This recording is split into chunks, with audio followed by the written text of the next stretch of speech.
On the tax side, one thing that we see quite a bit for folks, a lot of times we're dealing with in our 60s doing some math on this, is Roth conversions.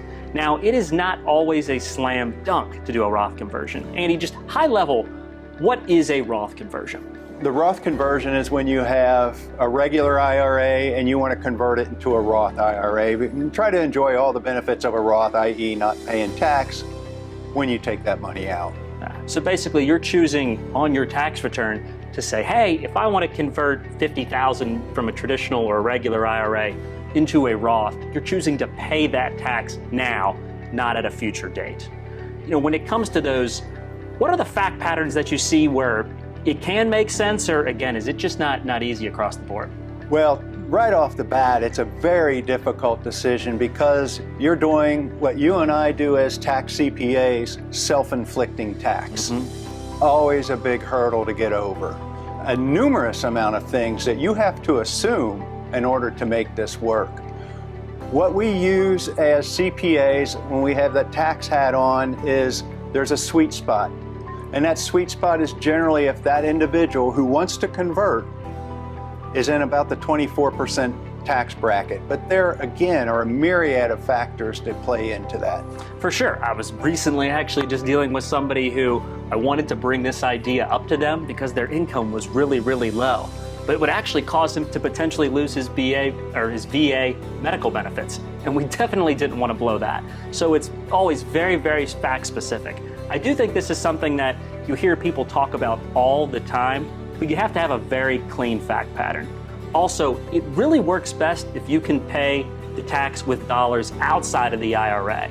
And what I mean by that is if you're trying to convert $50,000, you want to convert $50,000. Not, I want to convert $50,000, but I really need to take $60,000 out to be able to pay that $10,000 in tax. So again, very fact specific if it makes sense.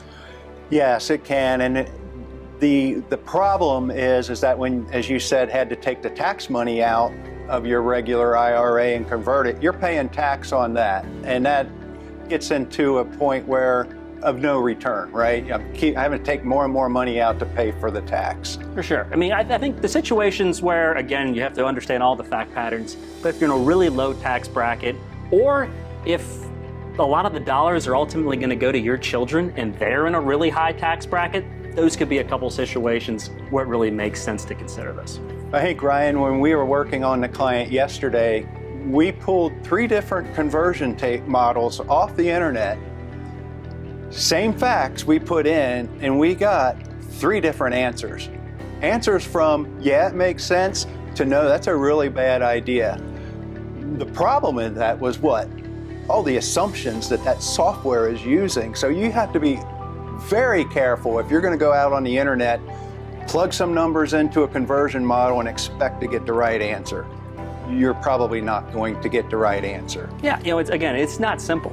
For folks that are at least 65, I believe, right now, ultimately they can get a Social Security deduction on their tax return.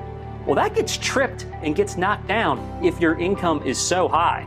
Well, you could be doing a Roth conversion that might bump somebody into that higher income number, make them lose the ability to get that Social Security deduction, or even tax more of their Social Security benefits than they already are.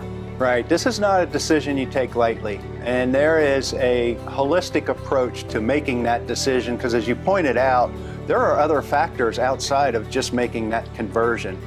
It affects a lot of different deductions and items on your tax return as your adjusted gross income goes up. Yeah, I think maybe simply putting it, making sure you're working with the tax CPA to run those numbers to really understand if that fact pattern makes sense or just what's going to result by doing a Roth conversion. Agreed.